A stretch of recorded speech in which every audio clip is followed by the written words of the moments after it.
Today on DC On Screen, Jason is back. Hello. We're also talking about the final Aquaman trailer, the Lego Movie 2 trailer, the Birds of Prey official title. Oh, and that little bell that can't be unrung. We talk about a bunch of Elseworlds stuff, too. It's right after this. Just right after this, guys.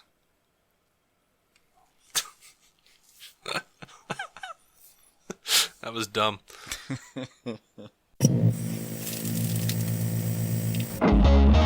You think of Earth as a singular planet. In fact, it is anything but. For this is a story not of a universe, but a multiverse, where universes and planets, such as Earth, were replicated and mirrored across a vibrating, infinite plane. Some barely different from the next. Others drastically so. This is DC On Screen. Every week, Dave and Jason talk about the multiverse of DC properties on film and television. But be warned, if it's been officially released, you can expect they'll spoil it. Welcome to episode 518 of DC On Screen. I am your host, David C. Robertson, and the returning champion, Jason Goss. Hello. You're a daddy now. You sleepy, aren't you? I sure am. Predictably tired. So sorry, man. It's okay. It's a gorgeous kid, though. Yeah, she's a cutie. It's gonna be worth it when she stops screaming. Evelyn, dear, silence is golden. Yeah.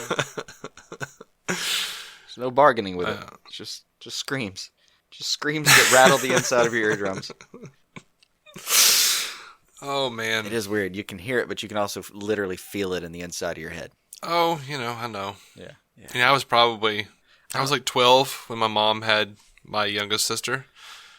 So, yeah. I know what it is to live in that house. I don't really have any of that experience. I was young, and then now that I was older, I was always able to pass things off like, oh, it's screaming. Here you go. Mm-hmm. There you go. I'm gonna go over here now. I'm gonna go over here where it's quiet and there's beer.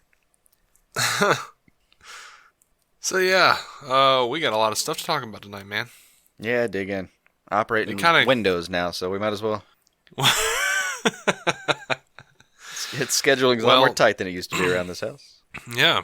Well, first up, we do need to say something about it, and it sucks because I'm not good at this kind of stuff, but Stan Lee passed away, and he was 95, and the guy was, when I was a kid, I didn't know from Stan Lee until I got into the X-Men around 92 when the Fox cartoon came out, and then it seemed like, how could you have not known? He was ubiquitous for the last 15, 20 years of his life. Yeah, and I think the first time I ever saw him, like a picture of him, was when I watched Mallrats, and he was great in that film, and they really just ramped up the myth of Stan Lee, and I don't know, I have a lot of Marvel comics. I'm a Marvel fan. I like both. If you listen to this show, I'm sorry. I know a bunch of people just, turned off the show. But, I mean, honestly, whether you like Marvel or not, the truth of the matter is it was an iron sharpening iron sort of situation. Without Stan Lee, who knows if DC would even still be around? Yeah, they may have faded. They did a lot for each other as the industry kind of formed. They forced each other to work harder to get our bucks. Outperform each other, get crazier and crazier, and that works for that medium. Absolutely. And I can't think of a better mascot for comic books in general. And yeah, he fueled the rivalry, but you could always tell it was in good fun. Yeah, he did it with a wink. That's the kind I like. I'm not going to say that I'm over the moon sad or anything, because he had a really long life and he had a really good life, it seemed. There was weird stuff here and there at the end with, the elder abuse stuff. And yeah, sadly, I feel like we're going to hear some more about that probably and end up with a less than completely glorious end to that story, but maybe I'll be wrong.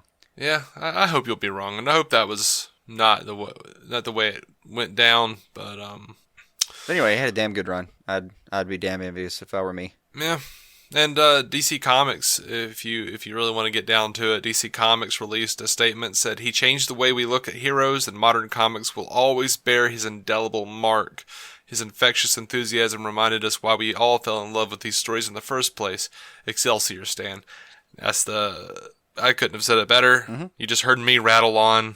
I couldn't have said it better. I am damn curious to go back through my collection and read those Imagine If Stan Lee Created the DC Universe books, though. Did you ever get to those? No, I've heard those about were them. weird. They did sound interesting. They were weird. They were kind of cool. I liked them.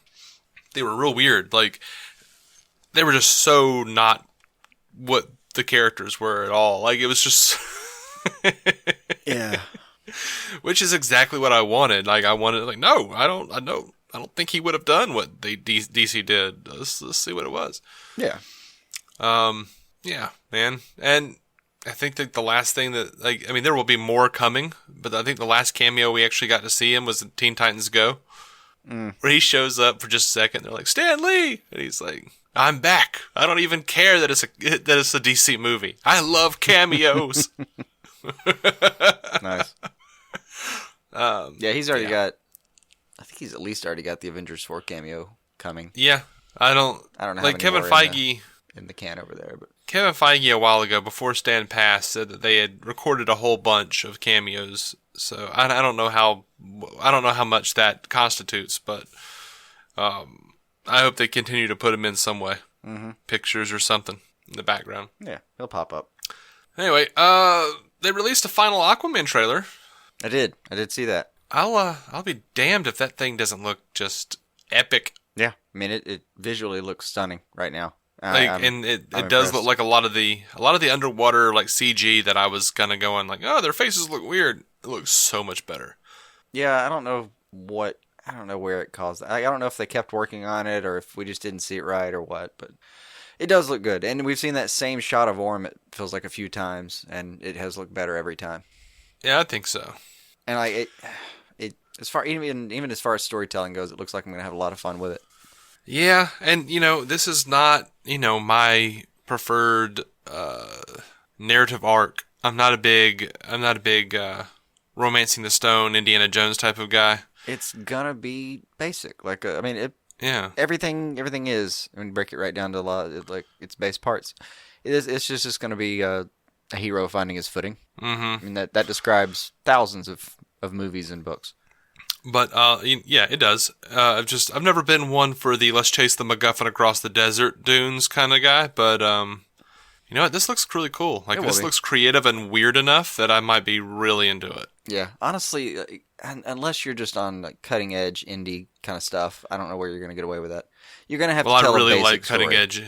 I know. I like really indie movies. That's probably why BVS is my favorite superhero movie, just because I'm like, yes, I understand from a business perspective and from a general audience perspective, it's not a good idea. And I've said it before, it's not a good idea to make a $400 million indie movie. But I love that shit. I lap that shit up. And it still has some pretty base parts when it came right down to it. It was just told in a different format than people were used to. But yeah, Aquaman's going to feel more familiar, I think, to a lot of people. And a lot of making a 2-hour movie these days, especially like one of the holiday blockbusters or the summer blockbusters, is just, you've got 2 hours to make me forget about everything except what I'm looking at. And so it looks like it has a damn good chance. Yeah, and by the way, speaking of 2 hours, they did release the runtime because the tickets are on sale and everything. It is 139 minutes. That is so long. Man of Steel was 100. Stare at water. But man, yeah, I thought it was good news because they were reporting a little while ago, like last couple weeks. I know. It was 143. I'm in favor because I do want them to tell the whole story. I don't want it cut like it was before in the previous WB properties, but I'm gonna have to brace myself, and I'm gonna have to stop drinking like any kind of water after like 1 p.m. that day. Yeah. But to put it into some perspective here, Man of Steel was 143 minutes, BVS was 151, Suicide Squad was 123, Wonder Woman was 141, and Justice League was 120. So yeah, it's par, man. It's par for course. It is. That's exactly what I expected it to be. I'm just, now that I have the experience of all those movies and so many others that are that length, I know what I'm in for. It's going to require planning. Yeah, and we've been out, so we haven't been able to talk about this, but there might still be tickets. I don't know. But Amazon Prime is offering early Aquaman screenings. Regal Cinemas, ArcLight, Cinepolis, AMC stuff. Yeah, AMC's got it now. These are real people. This isn't some dude in the back alley. Yeah. No, December 15th. You have to be an Amazon Prime member to get the December 15th tickets. Otherwise, you'll have to wait until the 20th like everybody else. Yeah. I've got ours. Yeah, we're going to go. It's going to be great. We're going to go. We're going to put out a review that night, probably. Probably. So, you guys just going to have to not click on that episode if you don't have those tickets. I'm sorry. It'll be around. I always like when new movies come out and we give a review because I get to watch our numbers fall. Mm-hmm. And we always get a couple of iTunes reviews. So I'm like, I can't believe they had this opinion. Mm-hmm. I'm out of here. 4 out of 5 stars. Yeah. So the review embargo on social media has been lifted. There are lots of those out there. We'll get to that in just a second. But the full reviews embargo is going to be on Tuesday, December 11th. And that lifts at 11 a.m. Pacific time. So I guess you can wait with bated breath for the full spoilery reviews of Aquaman. But December 11th, that is ballsy, man. That shows confidence. I'm excited about that. I'm excited that the social media reactions have already been released. People are saying it's really great. There are a lot of great positive reactions. The DCEU fans, the real big Snyder fans, are really pissed. Mm-hmm. Because a couple of DCEU people are saying stuff like I think it was Paul Sheary said that this is the best Marvel movie DC has ever put out. I don't care, man. I like the Marvel movies. I think they vary in tone greatly. And to great effect. I don't buy into all of Marvel is fluffy bullshit. No, but I love that after the Avengers movies, which get deep and heavy and people have to die and all that. The next movie in the lineup right now is Ant-Man. Mm-hmm. I love breaking it down to a tiny little tell about a guy and his crew kind of thing after all that. Yeah. It's good to mix up the tone. But mostly people are having a good reaction to it so far. I don't think I've seen a truly negative one. There were people who said that there were some flaws in the movie. They didn't say what those were because they're not really able to. Yeah. But they were still but overall it's pretty great. It more than makes up for those flaws. I'm like, cool. So at least we won't have to deal with negative bullshit from the bloggers. Hopefully. It'll just be from the DCEU fans who are calling us all traitors. Yeah. For enjoying that's a thing. About as good as I. It's not as good as I expect in an apologistic way. It's more as good as I actually realistically can expect. It's probably a couple flaws. Really, totally worth it. Enjoyed myself. Yeah. I don't expect him to say fuck Citizen Kane after watching this movie. Have you been on my Twitter? No. I've convinced Bethany to watch Citizen Kane with me tonight after we podcast. Oh, nice. I'm super excited about it. It's either going to be, for a lot of people, it's either really exciting to watch a lot of ground being broken, frankly, or just the most boring, what feels like 4 hours of your life. Well, see, I had to really try to convince her because she saw it in college and didn't like it. Oh. But she saw it for a class. In a class? In a classroom setting? Yeah. I don't take a few points off anything, man. Yeah, I know. That's my point. Yeah. Yeah. I'm you're older. You understand politics a little more. We're getting into, a little deeper into themes and stuff. And because of, my constant never-ending prattling about filmmaking, I think she could, maybe appreciate it more. I don't know, man. The palette may have changed a little bit. Maybe. That's fair. I'm going to give it a go. God. If she just hates it, I'll turn it off. But that's all you can do. But hey, you'll try. It's not mandatory. It's not one of those things where you don't have to love it. But I get why it's so good. Yeah, if you call me tomorrow and I'm going, it can't be love because there is no true love, you'll know things went poorly. It'll be fine though. It will crack me up if y'all watch it again and you're like, you know what? I've never noticed before. This film is absolute shite. I've seen it 50 times. So. I know. I don't think it'll happen, but... it's one of those movies where I will put it on and be like, I'm going to have this on in the background. And then I'm doing other stuff and I just keep noticing that I'm not doing the other stuff for real. I'm just watching the movie. Fair enough point though. You've never watched it with this particular partner. So I watched Love Actually with my wife again, or for the first time a few years ago. It was her favorite movie. I don't think she's ever watched it again. I mean, I ruined that movie for her. As well you should. I mean, on a lot of points. It was like, well, first of all, every character in this movie is a selfish piece of shit. Yeah. I could go on, but I did ruin that movie for her. I don't think if she has watched it, I know I took away some of the enjoyment. And I feel bad about that. I really do. There's no reason for that. But I did the same thing with a girlfriend. Like I had a girlfriend who loved that movie, and we watched it. And she was like, "It's just so romantic." I'm like, "Which part? The cheating or the?" And she's like, "Oh, the cheating or the betrayal or Yeah. like this feels like some of the darker Shakespeare I'm looking at here." It was like she made me watch Love Actually and The Notebook in one night, and I ruined both of them for her. I haven't tried The Notebook. I haven't. One of the things I did when I was watching Love Actually is I kind of asked her at some point. I was like, "Okay, explain to me why you would date that guy. Explain to me what traits you're seeing. Like what would happen. I'm gonna be your friend, and we're gonna talk about this." And she'd kind of be like, "Well, I mean, so and so and blah blah." I was like, "Okay, but blah blah." And we just did a back and forth, and by the end, it was like, "Yeah, you're right. I wouldn't let a friend date him." I'm like, I know. Yeah. Yeah, I think for The Notebook, there's just this scene because James Garner is the old version of what is it, Ryan Gosling? Is that him? If whatever his name is. I think, And they don't look anything like, huh? I think I don't know. Yeah. So they don't look anything like each other. The young version and the old version, and there's this scene near the end. It was cheesy whatever movie. It's fine, whatever. But there's this scene at the end where she's flipping through like the photo album, and it just like it's like them throughout the years, and it just suddenly abruptly goes from like hot Ryan Gosling to like old 70s pictures of James Garner from the Rockford Files. Oh yeah, where they like obviously just like photoshopped his head into a picture with her, and I just started howling. And the girl I was dating at the time was just furious. Like, she just couldn't believe that I was ruining the movie. I know. And I'm like, that is like the worst thing they could have done is to try to like hook those two up visually for me. They should have played that one low. And I could have just gone, you know what? It had horrible dialogue and it was shitty and predictable. But you know what? All right. But no, you had to show me James Garner from the Rockford Files. Anyway. Yeah, I mean, the irony of this is by the time we were done, we were the assholes. I stand by it. Yeah, I don't think it was inaccurate, but I did a bad thing that night. I did. I understand that. Look, I'm sorry.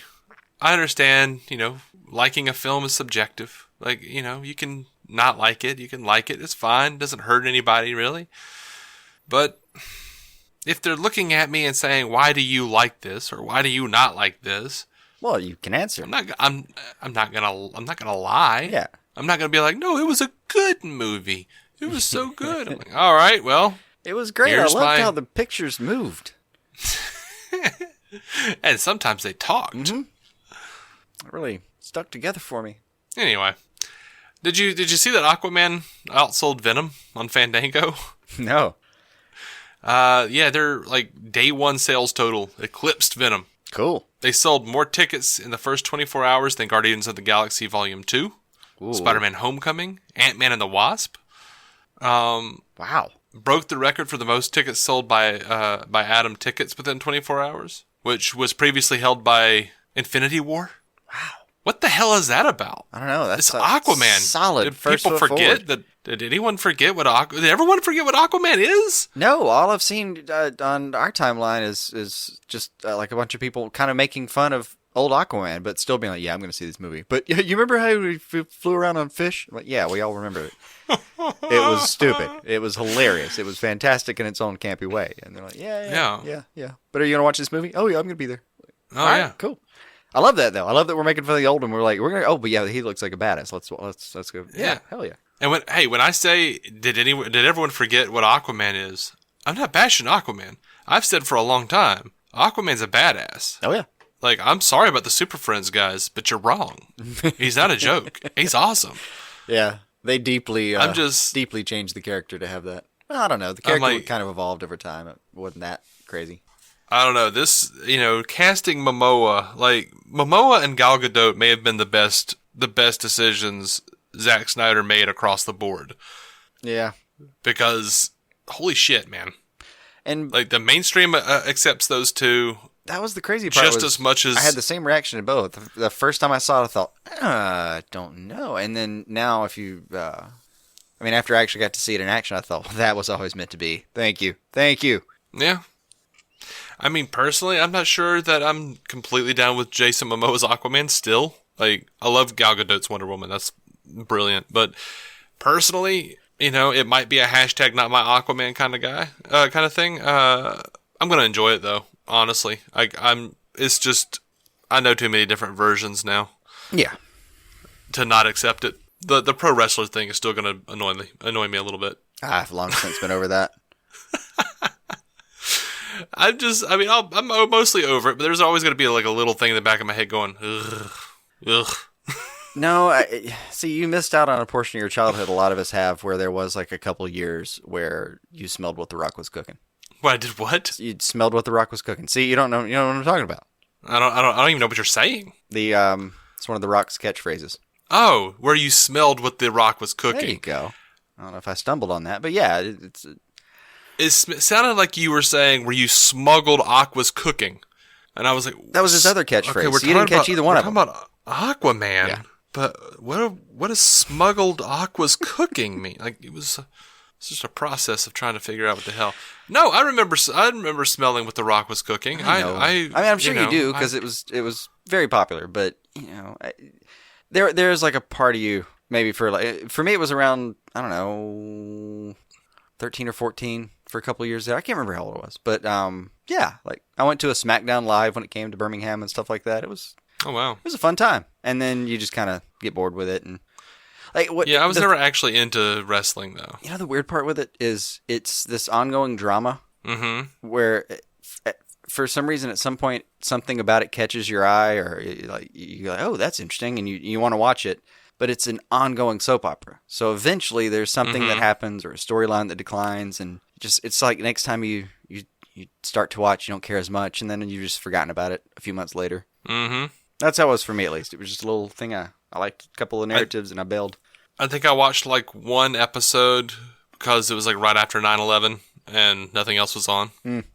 Yeah. And an old lady gave birth to a hand. Sure. Backstage.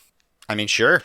I don't have any recollection of it, but I'm not ruling it out. Man, it was like on SmackDown or something, but I laughed my dick off, and that was the last time I ever watched anything. Like, it was the first and last time I ever watched it. Like, I popped in, old lady gave birth to a hand, The Rock did some shenanigans that made me laugh, and I went, all right, I'm good. All right, maybe you actually overall had a pretty good experience then.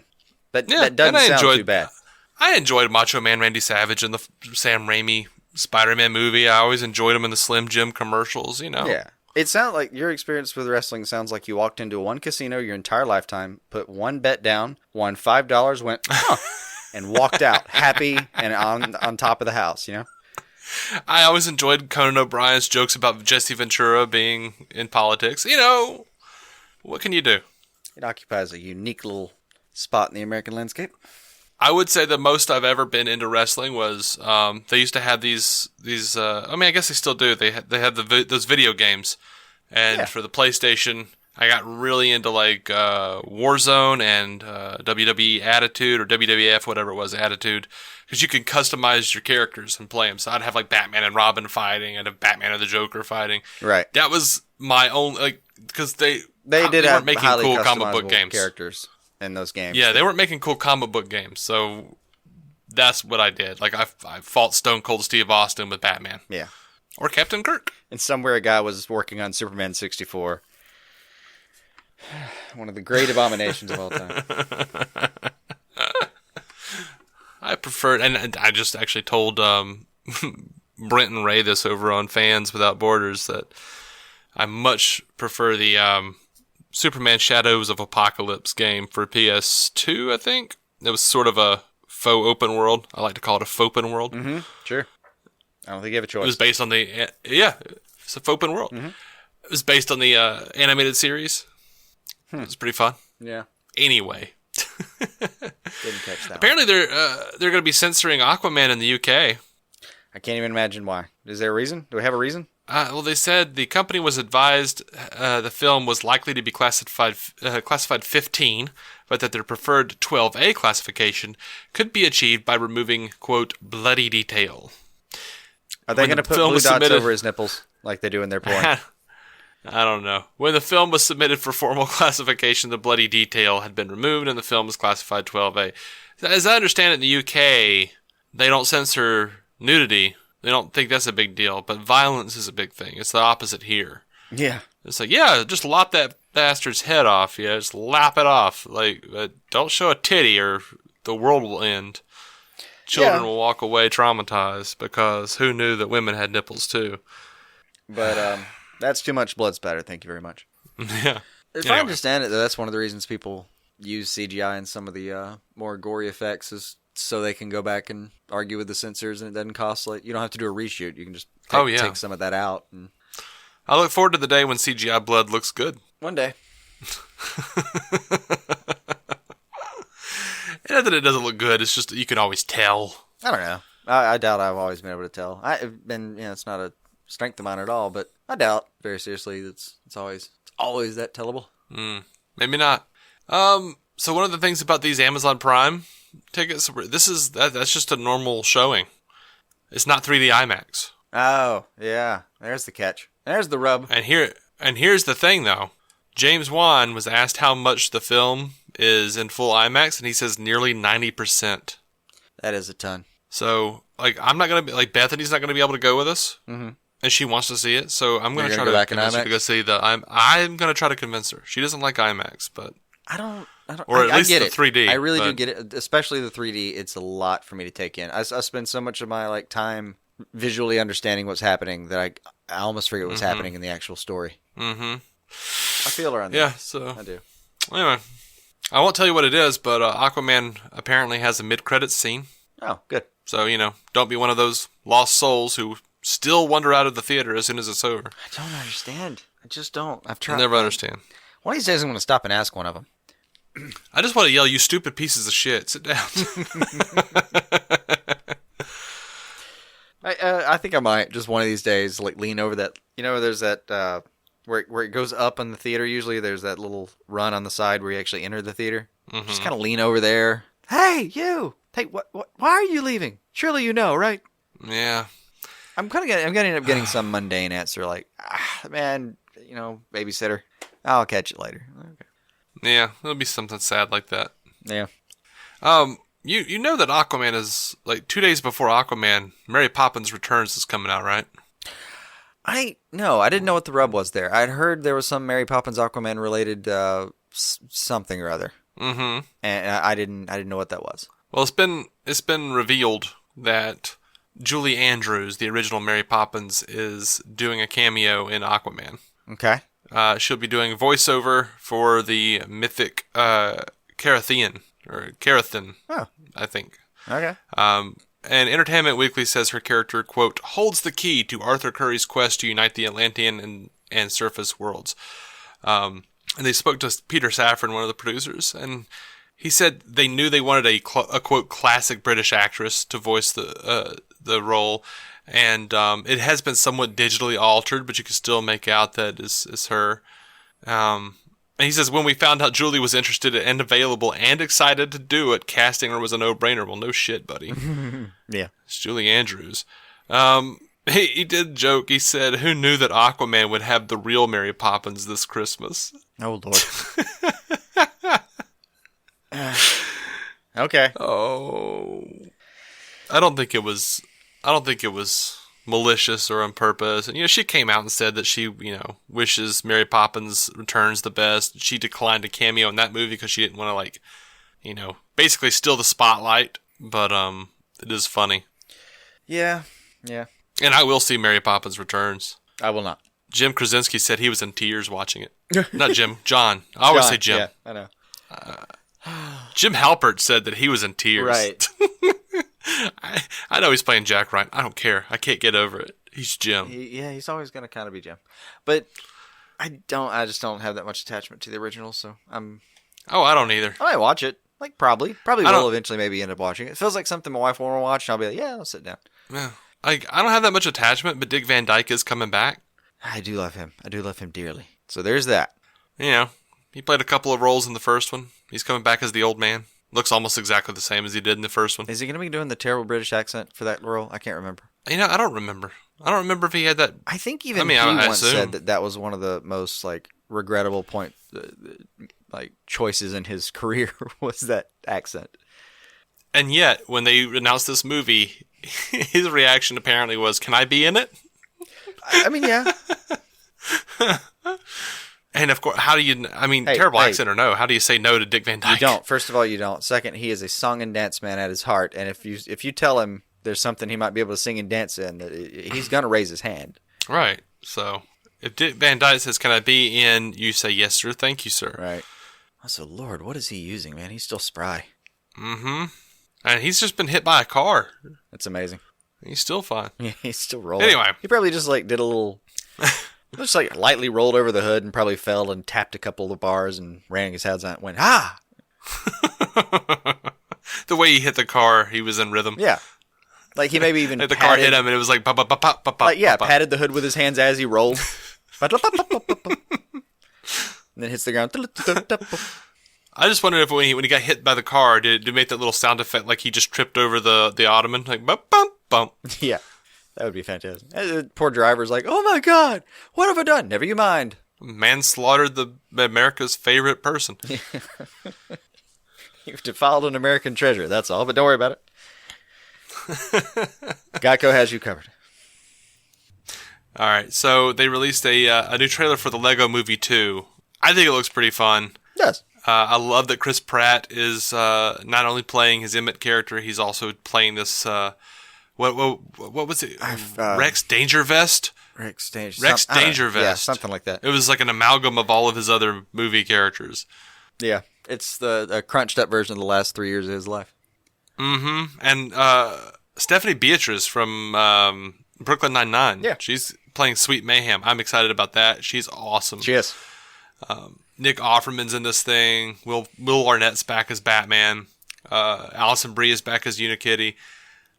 Those Elizabeth Banks, obviously. Before, well, maybe around the same time, but she popped in for this last season of BoJack. Oh yeah, Beatrice. Oh, and Charlie Day. Yeah, I saw Charlie. I didn't hear him, but I saw Charlie Day in the credits. Like the one name my eyes caught. Mm-hmm. I wasn't gonna go back for so, more. It's more fun in those movies to close my eyes every now and then and be like, "Who's that guy? Oh, it's Charlie Day." You know. But he's one of those you hear Charlie Day, like you hear Charlie. Mm-hmm. So yeah, I will probably see that in the theaters, and we will probably review it. Are you gonna see it in theaters, man? What do you think? I don't know that one.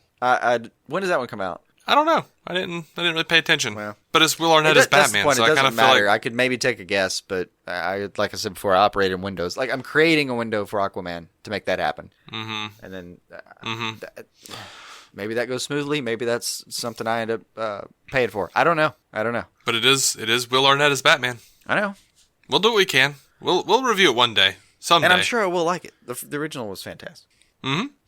So they released a new Joker movie synopsis. Oh shoot! And I don't normally include these, but I kind of dug this. The synopsis is drama.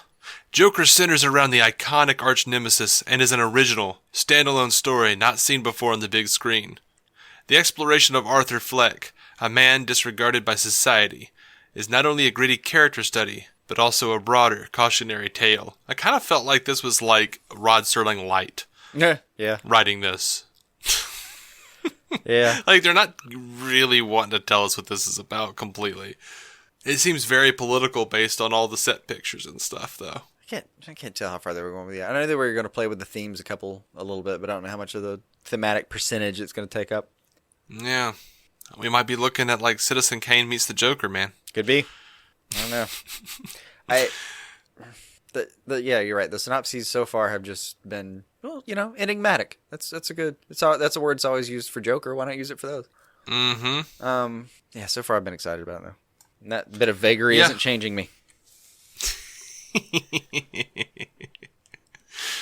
All right. So, Pony Smasher over on Shazam. That's the director, David Sandberg. Was asked. Well, someone said, Pony Smasher, to be fair, WB has a shitty track record when it comes to reshoots.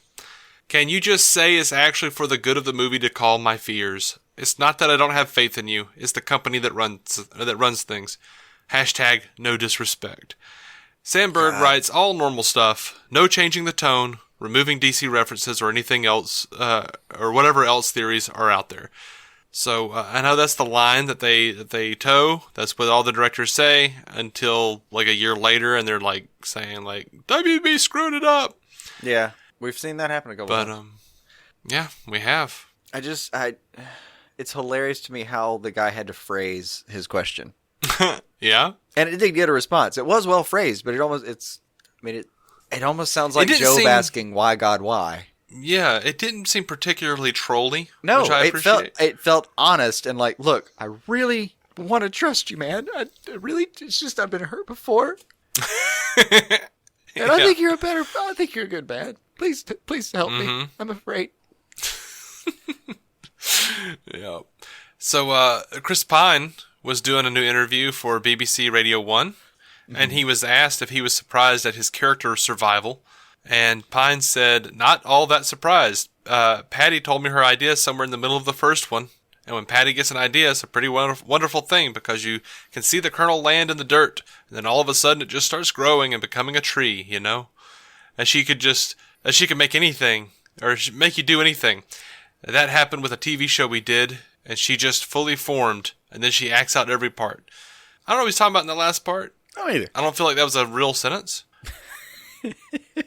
I'm not sure exactly what he expressed, but he's excited, damn it.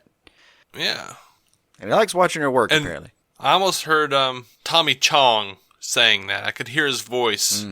Like, when Patty gets an idea, it's a pretty wonderful thing because you can see the kernel land in the dirt, man. And then all of a sudden it just starts growing and becoming a tree, you know? Yeah.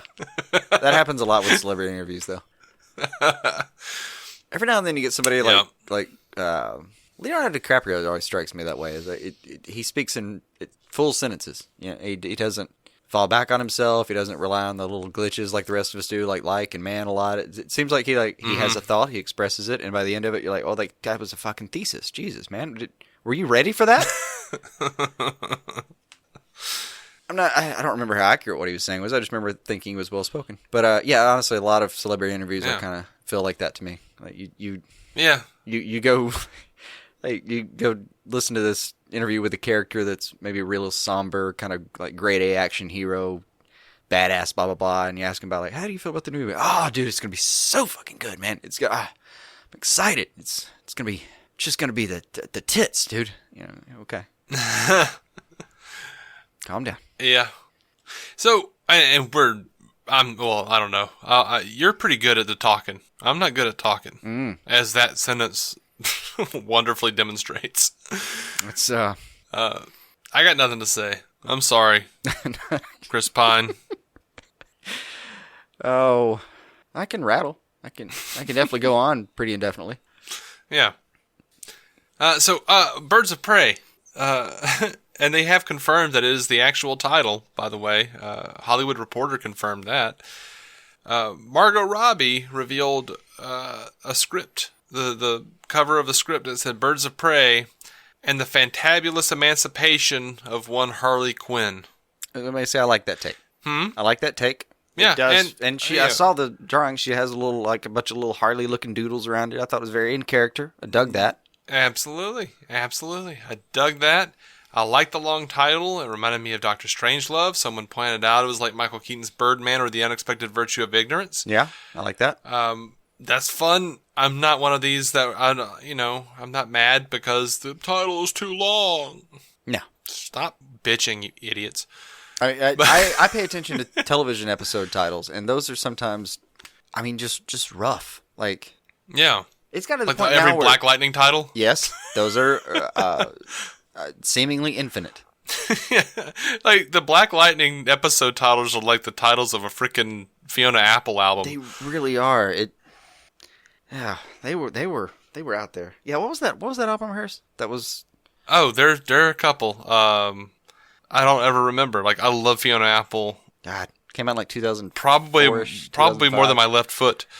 I remember something about a rolling something or other. I don't remember. Well, her second album was like Win the Pawn, something. There's like a whole paragraph, and then like the newer one, the newest one, the idler wheel is wiser than the turning of the screw. That was the one I was thinking of. The idler wheel. Whipping cords will do you more than something. I don't know. Yeah. I don't know. I don't remember all of it. Yeah. I could look it up, but that's less fun. I do kind of like that she does that because it's weird, but if you were actually talking to someone about it, you'd be like, "Oh, the Idler album." Yeah, you're not gonna say the whole thing. Yeah. If it practically doesn't matter one bit, we're just gonna mention the first couple words. And so far, it's been like every other one. It's like the first one was like Tidal, Tidal, Tidal. That was the name of her album, her first album. The second one was like Win the Pawn, blah blah blah, whole paragraph. Third album, Extraordinary Machine. Oh yeah, I remember that. That's nice and short. I remember good. that. And then this, the idler wheel is wiser than the turning of. God, I wish they'd release a fifth album though. Yeah, I mean, even the Lucifer titles were somewhere between. It's always a quote, and sometimes it can feel like a whole chunk, and other times like you're hoping most of the time it's a quip, and instead of like a rebuttal. Or God forbid a question, because it'll be an entire question with a question mark in the title. Anyway, Yeah. I do not care about the title. I'm not worried about the hidden meaning. I'm not even worried that Birds of Prey isn't technically represented as we're seeing it. It's fine. It's all going to be okay. Maybe it is, maybe it it's isn't. something a lot of people were worried about. Like, Birds of Prey is supposed to be so and so. I get it. I feel it. I understand. It'll be okay. Yeah. The only thing I'm upset about so far, really, is that there's no Barbara Gordon. I get that. I feel like that's fair. But I also understand that Warner Brothers probably doesn't want to introduce their Batgirl into an R-rated girl gang film. They may be holding that one a little closer to the vest. But importantly, I mean, who knows if we might actually get some of Barbara Gordon in there, because it's still Christina Hodson writing it. She's writing both. She's writing Batgirl and this Birds of Prey movie. Yeah, so it's possible. Part of me, by the way, go ahead. Paul Dini loved the title. Oh, that's usually a good thing. He said, "I love the new movie title because I often have hardly scribbled nonsense and wacky thoughts all over things, like her therapist pad or my introduction to the Sirens book. So this subtitle reads as classic Quinsanity to me. One more thing to be thankful about this week." I like it. So, I mean, Dini's down. Yeah, You're going to argue with her creator? It's a heavy hitter. It's her daddy. That sounds gross. There's no way to undo that. I'm sorry, that sounds gross. Like you can change it, like her pencil daddy. That doesn't work. Her typewriter daddy. That's just weird. Her god? Or No, that sounds weird. Microsoft Office daddy. No. Her Clippy? I think it was before that. So it's probably like Microsoft WordPad daddy. No. Right. Her Clippy. No. Her creator. Yeah, that'll work. Part of me wishes they would really lean into the whole. I mean, everyone's making jokes about DC being gritty anyway, and they've not shied away from it exactly, but part of me wishes they would lean in on some films and other films go back, so there was that big tonal difference. Like if you go watch an Aquaman or maybe the next Wonder Woman, it's a little light, kind of more fun. Then you go back and watch like a Batgirl film that's actually an R-rated Batgirl and think, well, you can do a lot with that. Let's do it. Mm-hmm. I wouldn't mind if not all ages were allowed to see every one of these films, is what I'm saying. Yeah. And I would argue that there might be a lot of people who thought there was a lot you could do with an R-rated Batgirl, and that's not appropriate, Jason. Get your mind out of that Quinn gutter. That's not appropriate. We have a show to do, Jason. Dave. They've cast Cassandra Cain for Birds of Prey, by the way. Good. Who we got? I'm not going to know her. Ella J. Basco. You're not going to know her. She is like an 11-year-old girl. For those of you who don't know, Cassandra Cain, daughter of assassin David Cain and Lady Shiva, who's also an assassin. She was raised from a very early age. She's a mute. She's a highly trained assassin. She reads body language. She's awesome. I loved her Batgirl run. She was Batgirl for a long time in the comics. Yes. And her run was just fantastic. I think I have every issue of that. It was a good take. It really was. Yeah. She lived with Barbara, who was Oracle at the time. That is one light IMDb. Yep, sure is. I mean, how old is she? Like 11? 11, yeah.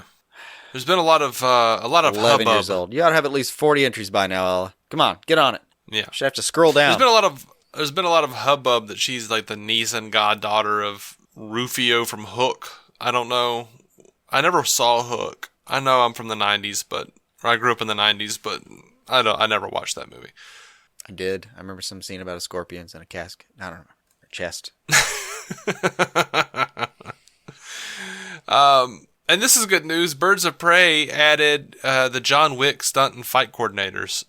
Nothing wrong with that. Yeah, so that's cool. They also they had coordinator roles in Black Panther and Deadpool 2. Still good. Yep. One of them worked on Thor Ragnarok, Atomic Blonde, and Aquaman. So I was sold before, but now I'm ready to take out a loan. Yeah. And I could say those names, but I actually can't say those names, and you wouldn't care or know anyway, so we're moving on. Gotcha. Here's a fun bit. Can't pronounce them anyway, so why butcher them? But know that we are grateful, ye who we shall not apparently name. The Venom cinematographer, Matthew Libatique, he was arrested. Yes. Okay. Sure. And he's the Birds of Prey cinematographer, as we talked about a couple of weeks ago. Okay. So what kind of arrested? How much are we talking about? Well, he was arrested in Poland for allegedly assaulting public officials. He was at the Camera Image Film Festival, and he was said to be staggering outside of his hotel. And then he started attacking paramedics and police officers. The patient suddenly became aggressive toward medical rescuers, used offensive words, and hit the head of the emergency medical team. Wow. So he went to Poland and had some bath salts. Yeah. One of the paramedics sustained several injuries, including a broken tooth. This is not one of our fake stories. We should mention that now. Of which there are 2 in this episode, but this is not one of them, y'all. No, that was... He then attacked several police officers. I don't know if he's going to be back for filming. Yeah. I feel like Poland's probably one of those countries we have a good enough relationship with where they're going to be like, yeah, we're going to want to prosecute this guy. And we're going to be like, yeah, I get it. Yeah. You should do that. 2 charges. 2 charges related to the assaults. Authorities are filing an application to detain him for 3 months. If he's found guilty, he could face up to 3 years in prison. I'm having trouble finding the other side of this issue right now. Yeah, I mean, so sound like an okay cinematographer, but hey, after that they did say that production is happening January of 2019 for Birds of Prey. So all right, maybe they have a backup. Maybe this has been resolved. I haven't found where it has been. But I don't know. That does sound like a lot to resolve. Like, how are you going to convince the guy that lost a tooth? Well, but he's got to go film something. I don't care. Knocked a tooth out of my head. Yeah. Can it be in the movie? Yeah. All right. Fine. Well, no charges. I'm going to be a hooligan. So Ezra Miller was doing an interview with Playboy, and they asked him about the Flash movie, and he says, quote, "Nothing is ever certain in this world, but as certain as things get, we're making a freaking crazy dope Flash movie. It's one of my great life dreams, and just the fact that we're on the way. Anyone who knows about Barry Allen knows he may arrive late, very late, but once he gets there, it's all solved. We have to trust." They also asked him about... He's become a Barry Allen expert in his time. Oh, yeah. I don't know how much he was before, but they gave him this character, and he just apparently has gone down the rabbit hole. Mm-hmm. They also asked him about the recasting of Affleck and Cavill. Mm-hmm. And he says, when there are these leaks of information, or however people get stuff, it's pretty unreliable. And Playboy said he responded, quote, cagily, when they asked him about the rumors. Okay. And they think it means that he has information that he didn't want to talk about. Mm-hmm. Yeah. Or is merely frustrated that so much attention is being given to unverified reports. That's the other one. I think it's probably the latter. That's the other one. Yeah. Thanks for leading with that one, Playboy. He didn't actually answer us, but the way he didn't answer us. Yeah. We're in an age where sometimes that can be good journalism, but... Well, they took away the boobies, so they had to become clickbait. I think the boobies are back. I can't... Are they back? I think so. I mean, I never read Playboy, but... I had a roommate read in college interviews who, on the web. Who got him for a year free somehow or whatever, so I read those. And they actually, strangely enough, the articles were actually relatively interesting. But I think they came back. I don't know. I think I saw that somewhere. It's one of those where I think I saw that somewhere and thought, that seemed inevitable.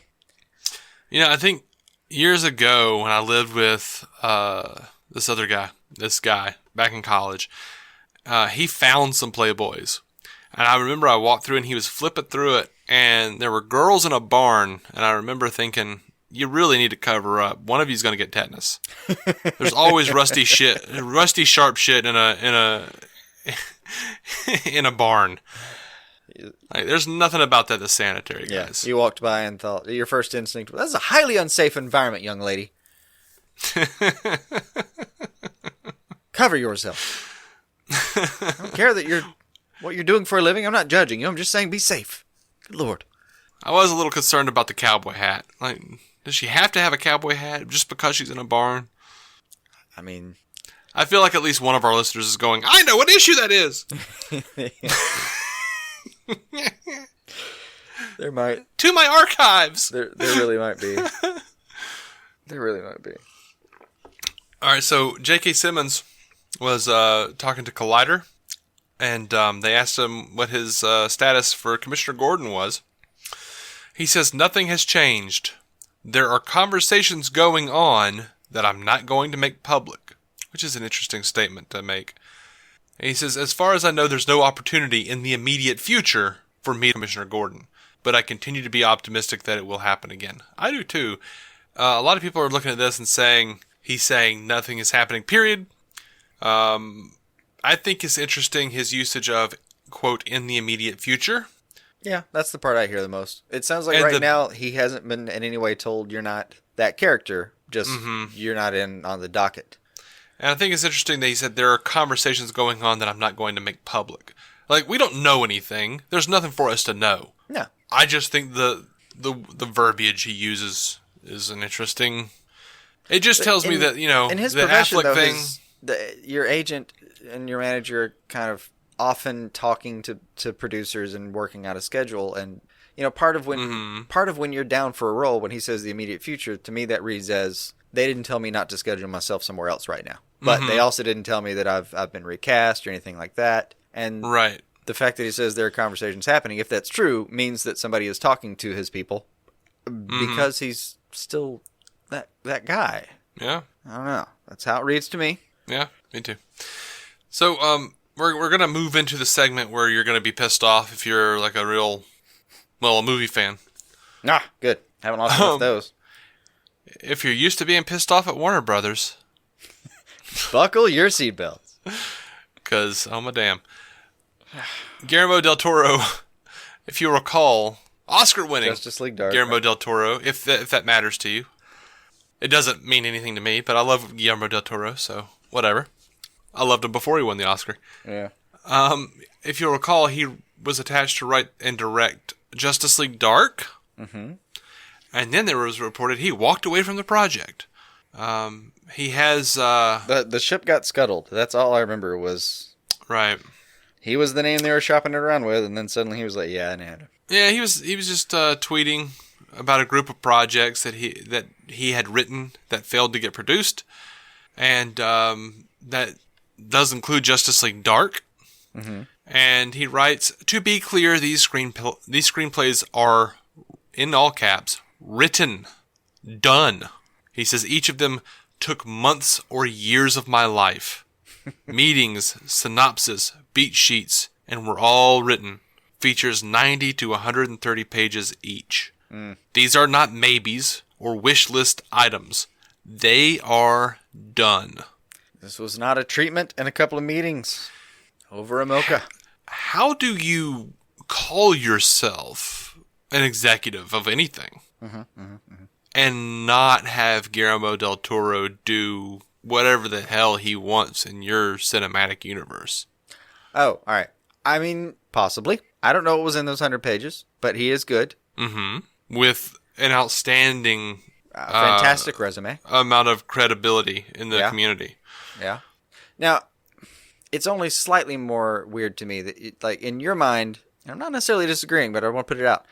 In your mind, they should have received the 100 pages, looked at the title, said, yep, that says Justice League Dark, slid it back into the envelope, written yes, please, with a Sharpie and a big heart symbol, and told it to send it back with return postage paid, and where should we send the check? Now, I'm not disagreeing with that. But I do find it even more insane that someone took the 100 pages, presumably read it, although in a lot of cases it's the people below you that read it, that kick it up to you and all that kind of crap. That someone did read this and go, I don't know. I'm sure they did. I just think they have shit for brains. We are talking about what I hope will just be a different era. Mm-hmm. So, maybe. Just maddening. Just maddening. I mean, I'm saying your version's pretty extreme, but if you're asking me to choose between reading his 100 pages and not going forward with it in any capacity, or your extreme version of yes, please, and where do I send a check, I would prefer your version. Mm-hmm. I would definitely side with you, yeah. No. So, over to Suicide Squad for just a minute. Uh-huh. Do you, maybe not just a minute, who knows? Do you remember months and months ago, maybe even last year, when all of that concept art for Suicide Squad came out, and it looked like there were, I don't know, like gods and stuff, like boom tubes and shit, parademons? I do vaguely remember boom tubes. Yeah. So some of that stuff surfaced again, and someone asked if Steppenwolf, boom tubes, and parademons may have originally been a Suicide Squad. And David Ayer says, this is right. Enchantress was under the control of a mother box, and Steppenwolf was prepping an invasion with the boom tube. Had to lose that when the Justice League story arcs evolved. He says that Steppenwolf was the original boss fight. Oh my. Which would replace the climax battle with Deadshot, Harley Quinn, and the Squad fighting Enchantress and Incubus. So, he did confirm that Enchantress's nondescript minions, the things with all the eyes, those were supposed to be people turning into parademons. Wow. That is a lot to handle. That is a lot. And that weird, unexplained, magical energy thing in the sky with all the trash floating around it. That was magic garbage ring? Yeah, that was a boom tube. Of course. Originally. Yeah. So we were going to have Harley Quinn riding into town to save them from a boom tube, and someone thought better of that? Apparently, yeah. Okay. Well, I kind of want everyone fired again. And yeah, I've seen people, responding to this with, release the Ayer cut. Well, sweetie, the Ayer cut is still Incubus. I'm sorry. They never filmed this. They never filmed Steppenwolf and all that. Yeah. I mean, release the Ayer cut was a thing before, but we did pretty much get the cut he was able to make. But it does explain a little bit, and I may be remembering it wrong. There is another Ayer cut. There's an actual Ayer cut that with all the Harley Quinn abuse, and it was much darker. Yeah. There is an actual Ayer cut. He does kind of explain, though, like... Scorched face Joker. He was more excited before. I don't know. Mm-hmm. That does seem to be the trend, man. These directors come in, they're really excited, there's a big plan, and then they get... I mean, it just boils down to like, yeah, this is what you're allowed to do, and they just get trapped in a little sandbox. It keeps feeling like that's what ends up happening. Mm-hmm. Like, this is... The world is your oyster.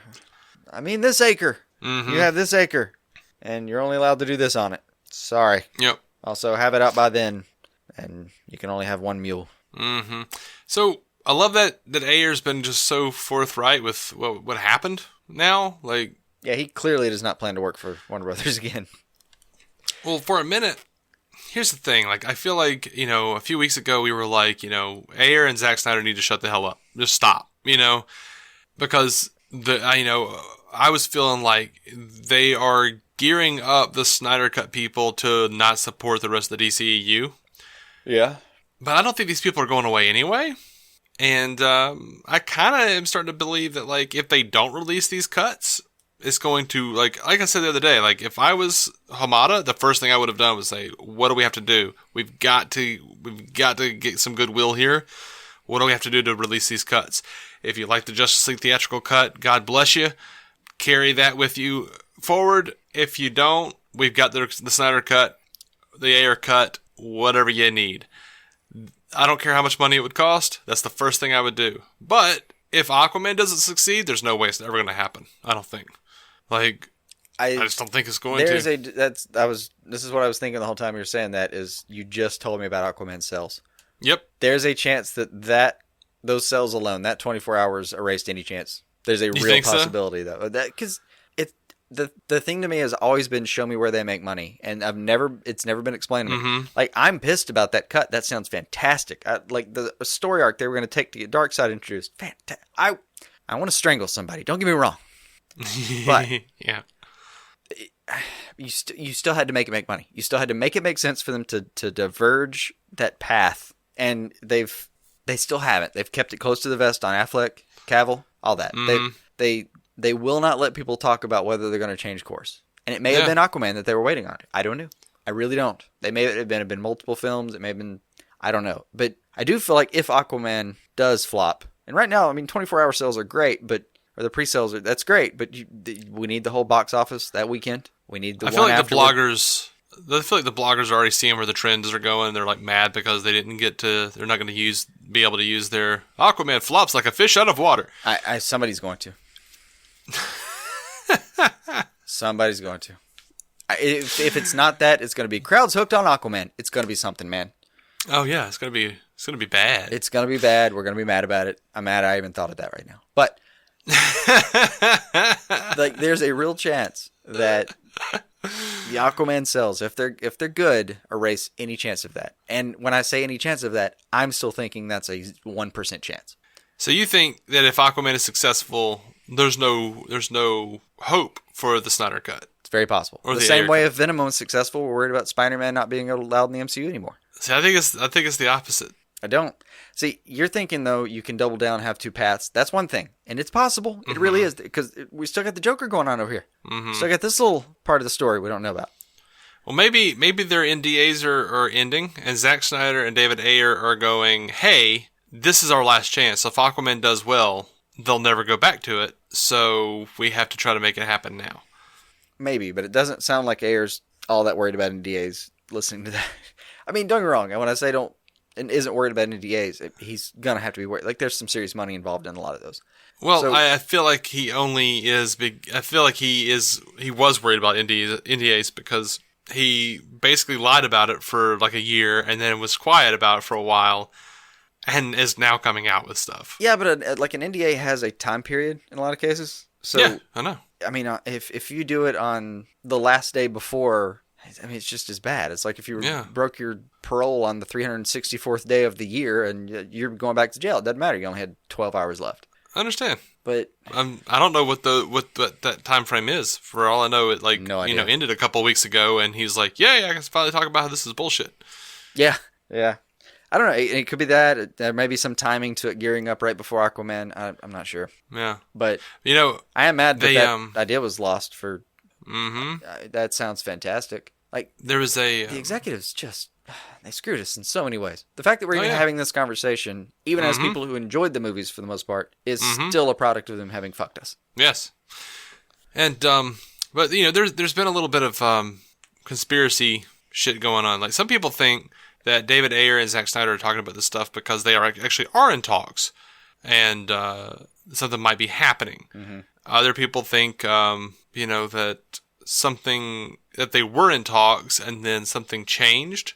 Like, I listened to the Squadcast talk about it, and so one of the things I'm going to talk about here in a minute. Oh, you think they already had that? They already saw that picture, like a ripcord kind of like theory going on. Yeah, like there are certain like I said, the Squadcast, like, they have friends in high places. I guess they get information, right? Mm-hmm. And then they don't say anything about it, even to their friends. Damn it! And damn their integrity. Damn their integrity. And they seem to think that there were talks and something happened and those talks aren't happening anymore. I've seen other people online, conject that Zack Snyder is back on the lot, which we know he was back on the Warner Brothers lot because there was a big charity campaign to raise money for the American Foundation for Suicide Prevention. And when they reached their goal, they flew a plane over the Warner Brothers studio lot that said release the Snyder Cut banner, And Snyder took a picture of that and seemed to be very pleased with it, and he wrote that as caring. He had a little thank you hands.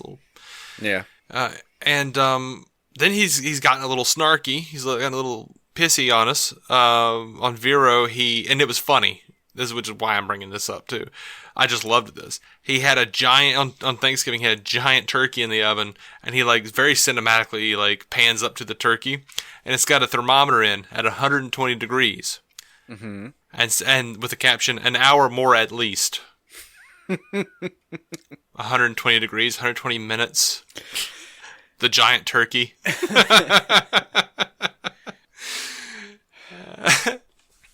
And then, so that's to good. follow up, yeah, it's like 7 months ago. That turkey's still not going to be cooked, in my opinion, but that's good. That's good.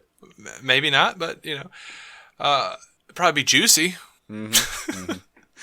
7 months ago, Zack Snyder posted a picture of Wonder Woman from his Justice League cut, and it was her with a torch staring at something in shock. We don't know what it was. Well, we do now. Yeah. And then a few weeks ago, there were all these pictures released of the inside of whatever this was, this like tomb or this room with all these murals, and it was the history lesson scene. Every DC movie had a history lesson scene. This one had one as well. Yeah. We see apocalyptic priests, we have parademons, we've got like all sorts of shit. Fire, it looks like we've got like scripture, horses. It's just the whole like retelling the story of the Amazons fighting the parademons and the armies of Apocalypse. And Snyder released a picture of what Wonder Woman is looking at, and with the caption "A bell cannot be unrung," and it's Darkseid on this mural. Mm-hmm. We already know. A couple weeks ago, we talked about he went ahead and said that like at the end of the movie, the League was supposed to be looking up into the sky at a boom tube, looking at Darkseid coming down. So yeah. And, I mean, it all references Eisenberg doing the ding ding ding ding. We've got the bell being unrung there. Yeah. Mm-hmm. It's a very cohesive picture, and I don't know if I've thought of this before or forgotten it or what, but maybe I'm almost starting to think it's such a cohesive picture that maybe he's just taking mercy on everyone and trying to give them at least tell them what was going to happen. Right. And there seems to be some idea that, this was like all the scene. This was the scene that was eventually replaced with Hippolyta just like firing the arrow. I don't know what it means. Oh. Like they need to cut this down to 2 hours. We got to get rid of the history lesson. Oh, so disappointing. Maybe. Even if he is just trying to say like, "Hey, y'all are excited. This is what I was going to do." Mm-hmm. It's taken so long, and I don't know if it's having the effect if that's what he's trying to do. I don't know if it's having the effect that it's intended to have. Well, I can't go into my timeline without seeing someone screaming about the Snyder Cut. It's impossible. It's impossible. There's still people out there who are just rabid. Yeah, I'm like, why are you guys still talking about this? That's what I'm suggesting. If Snyder was maybe trying to be to placate us a little bit with, this is what I was going to do, and hey, get that monkey off your back. This is what I was planning. Mm-hmm. Like in the way you I've had a couple shows where you read a Reddit AMA later from the showrunner, and they're like, oh, this is what I was going to do for like a show that got canceled too early. Yeah, and you think, well, at least I know what they have planned. Right. Yeah. And that makes me feel a little bit better because I can just visualize it and have some closure. Like, I don't know if it's having that effect for a lot of people. I don't know. Like, I'm on both sides of it because I'm sick of hearing about it, but this is all fascinating to me. Like, I absolutely want to know what Snyder was going to do. Yeah, we've called a moratorium on several occasions of the Snyder Cut stuff, but this was different and new and big kind of stuff. Yeah, this was hefty. Yeah, this was hefty. And a lot of this was stuff that I've just passed on before, but leading up to that Darkseid reveal, like, okay, well, shit. I need to go back and talk about this for a minute. Yeah, with Ayer and the Steppenwolf, assist, Yeah. This feels like the ground is moving a little bit, and I don't know in what direction. If you combine it all, it does feel eventually like you were in a meeting, and like there was a plan, and then you were the one who, like, you still remember that meeting and the plan, but it all changed afterward. Mm-hmm. I absolutely want the Snyder Cut. I absolutely want the Ayer Cut, even though the Ayer Cut is, I promise you guys, it is not the parademons and shit. It's just not. They never shot that. Still, I want the Ayer Cut. I want the Snyder Cut. Desperately. Not enough to bitch about it every day on Twitter, but desperately. Yeah. I mean, I don't lose any sleep over it. I lose sleep over other things these days, but I don't lose any sleep over that. But I mean, if it came out, it would definitely be a fuck you, take my money situation. This is no brainer. Oh yeah, yeah. I'm cutting out meals to make sure that I get those Blu-rays. Yeah. And I'm diabetic. That's tough. That's an actual physical struggle for you. It would benefit me. I can't think of a better way to segue into television. Uh-huh. Ava DuVernay, the director who is working on New Gods, just signed a $100 million deal with Warner Brothers TV. Uh-huh. Her Forward Movement shingle covers drama and comedy series, documentaries, digital content, event projects, and longer-form projects for broadcast and cable, premium cable, streaming services, and other platforms. Uh-huh. So she's in with Warner Brothers for the long haul now. I suppose, yeah. Good Lord. I mean, it's similar to how they have Jeff Johns signed on right now, isn't it? Oh, I don't know. I know he's got his little production company and... He's got his little production company. He's got to deal with Warner Brothers, and he's basically just... I mean, probably. They've got him kind of a little bit off the leash. Like, yeah, man. Mm-hmm. You're in charge of this, and this. Let us know if you need anything. Yeah. It's working out right now on DC Universe, so let her go. If she got the same deal and she can pull it off, yeah, hell yeah. Yeah. I'm happy for her. Interested to see what she'll do. But I'm sure it's not going to be... Most of it's not going to be DC, so... Nah, I know, but... You got her in-house and you're paying her, so some of it's going to be. Mm-hmm. So, we're moving over to TV. If you guys need to not hear that because we're going to get a little spoilery, probably. Or if you just don't care to listen to the TV segment, we tweet at DC On Screen. I tweet at David C. Robertson, DCOnScreen.com for every episode. And we do love hearing from you. So, drop us a line, send us a review on iTunes or wherever. Helps the show out. Share us with your friends. Make sure you're subscribed.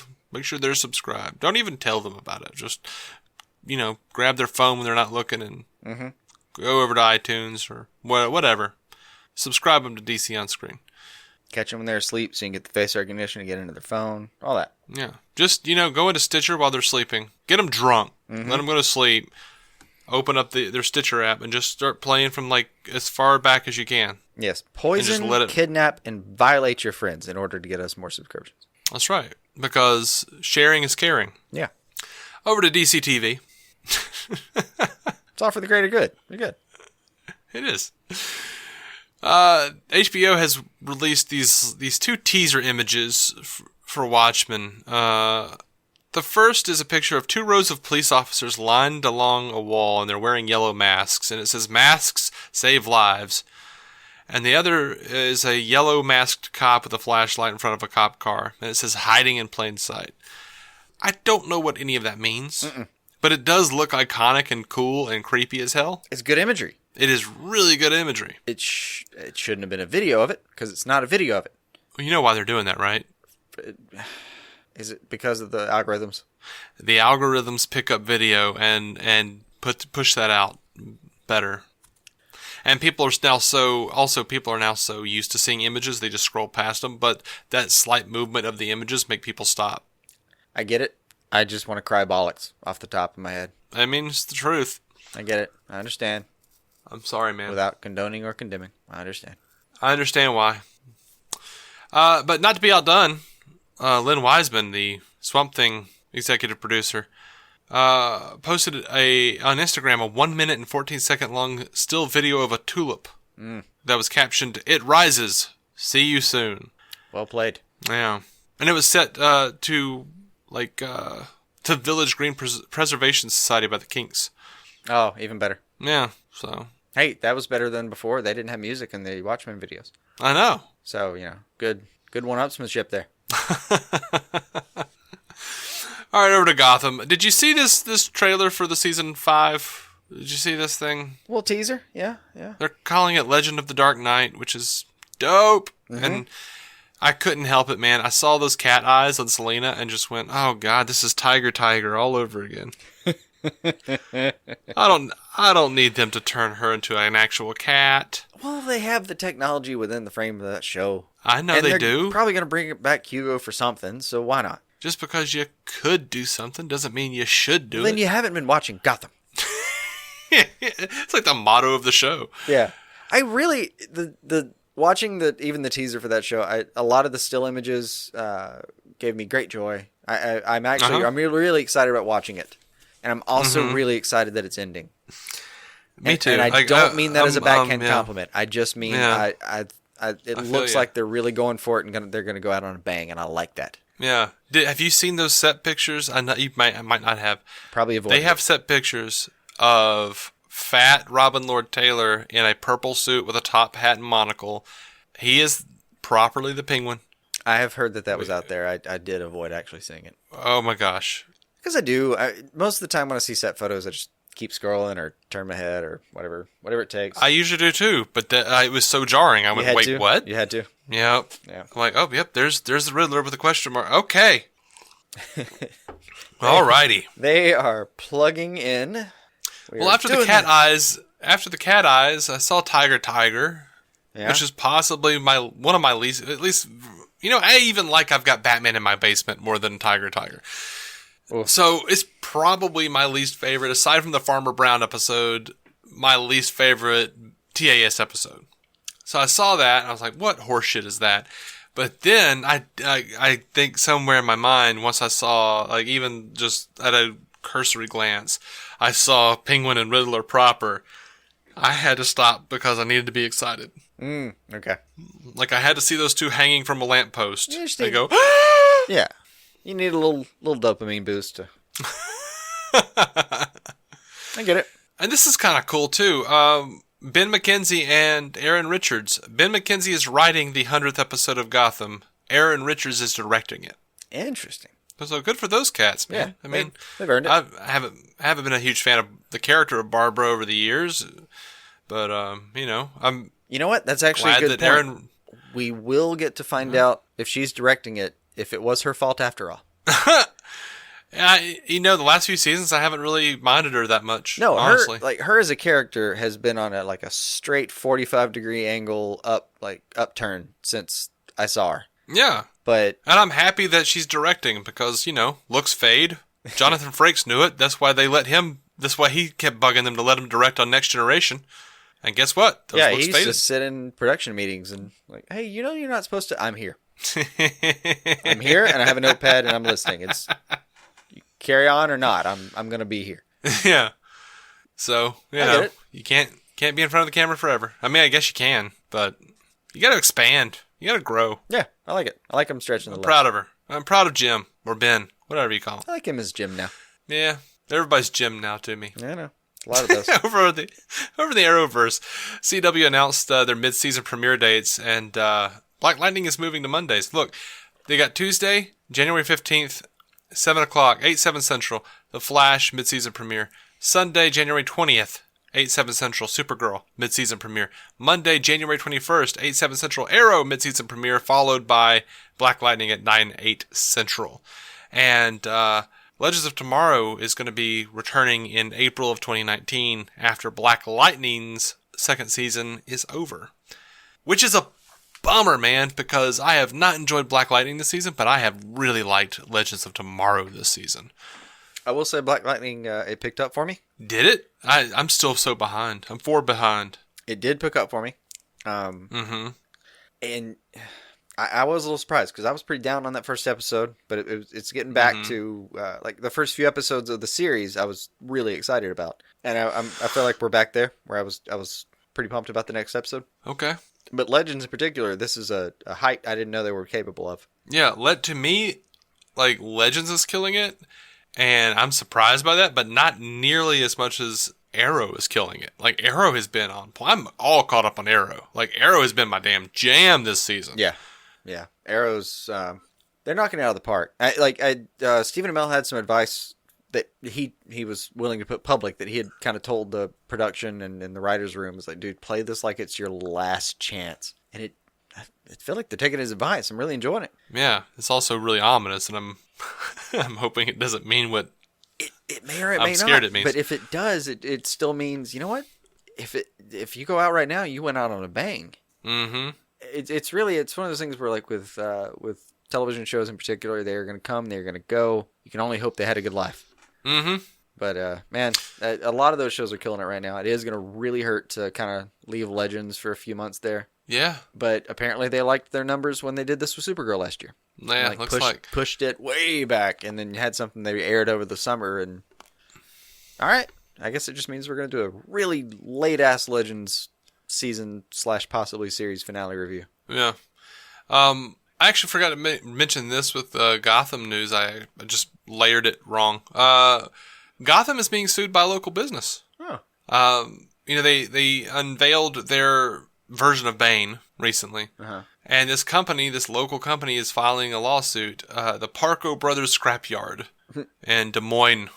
They put out a statement saying, "We're happy and proud to present the arts when we can as a company, but the show, Gotham, their recent costume choices have left us no choice but to file a suit for the violation of intellectual property.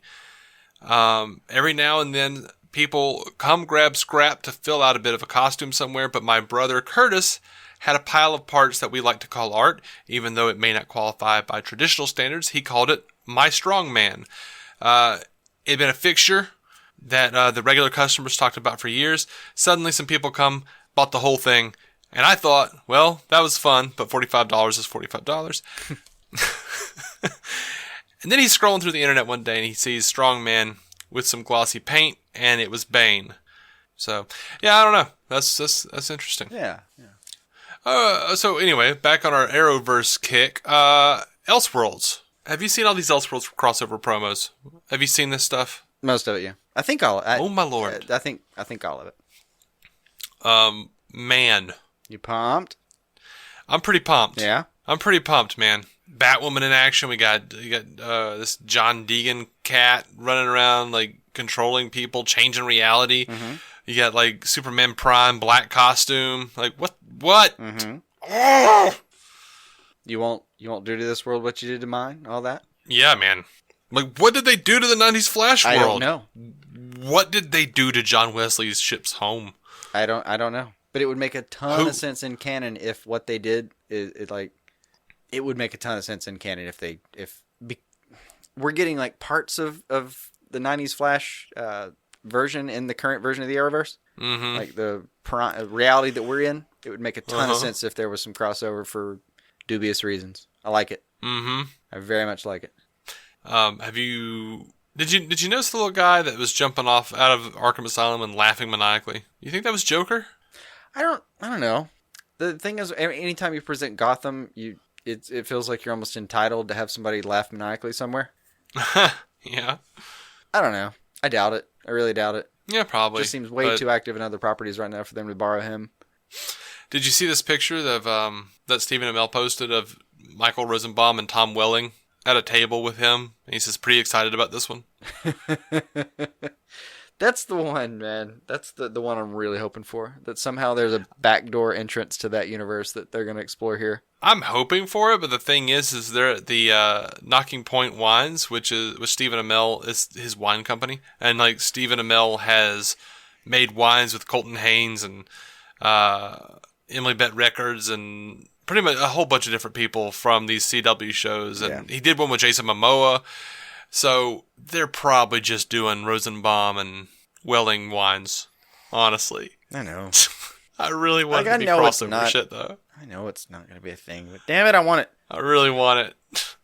I would love it if that was a real thing, and then like the day after on his website you could find available for sale, like gotcha wine.